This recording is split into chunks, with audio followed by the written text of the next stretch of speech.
কট্টর হিন্দুত্ববাদী নরেন্দ্র মোদী দল বিজেপিকে ফ্যাসিবাদী বিজেপি আখ্যা দিয়ে এই আদর্শগত শত্রুর বিরুদ্ধে যুদ্ধ ঘোষণা করেছেন দক্ষিণী সুপারস্টার থালাপতি বিজয়। আর এই ঘোষণার মধ্য দিয়ে 2026 সালের বিধানসভা নির্বাচনের দামামা বাজিয়ে দিলেন এই অভিনেতা। তামিল রাজনীতিতে রূপালী পর্দা সুপারস্টারদের আধিপত্য নতুন কোনো ঘটনা নয়। এমনকি রামারাও থেকে শুরু করে জয়ললিতা, কমল হাসান থেকে হালে থালাপতি বিজয় প্রায় সকলেই নিজস্ব স্টাইলে জয় করেছেন ভোটারদের মন। এবার সেই লক্ষ্যে আরেকটু এগোলেন সুপারস্টার বিজয়।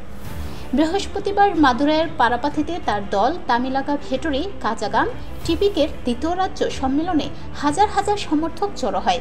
সেখানে বিজয় 2026 সালের তামিলনাড়ু বিধানসভা নির্বাচনে একলা চলো নীতি গ্রহণের কথা ঘোষণা করেন।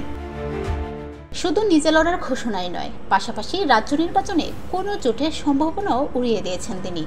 সমাবেশে বিজয় বিজেপিকে আদর্শগত শত্রু এবং ক্ষমতাসীন ডিএমকে একমাত্র রাজনৈতিক শত্রু হিসেবে উল্লেখ করেছেন। এ সময় বিজেপির উপর রাগ ঝাড়েন এই অভিনেতা। থালাপতি বিজয়ের ভাষ্যে, আমাদের একমাত্র আদর্শগত শত্রু বিজেপি, আর আমাদের রাজনৈতিক শত্রু হল ডিএমকে, দ্রাবিড় মুনেত্রে কাজাগাম। তামিলাকা ভেটরি কাজাগাম টিভিকে এমন কোনো দল নয় যারা কাউকে ভয় পায় বা কোনো আন্ডারগ্রাউন্ড মাফিয়া ব্যবসা চালায়। পুরো তামিলনাড়ুর শক্তি আমাদের সঙ্গে আছে। চলুন আমরা ফ্যাসিবাদী বিজেপি ও বিষাক্ত ডিএমকের বিরুদ্ধে যুদ্ধ ঘোষণা করি। তিনি আরও হুঁশিয়ারি দিয়ে বলেন, সিংহ সবসময় সিংহ, একবার গর্জন করলে সেই শব্দ 8 কিলোমিটার পর্যন্ত কম্পন সৃষ্টি করে। এমন সিংহ শিকার করতে বের হয়। জঙ্গলে অনেক শিয়াল থাকে, কিন্তু সিংহ থাকে মাত্র একটি।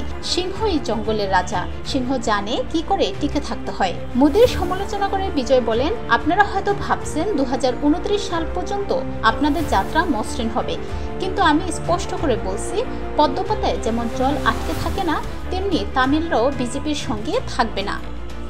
রাজনৈতিক বিশ্লেষকদের মতে থালাপতি বিজয় নিজেদের দলকে তামিলনাড়ুর রাজনীতিতে তৃতীয় ফ্রন্ট হিসেবে তুলে আনার চেষ্টা করছেন।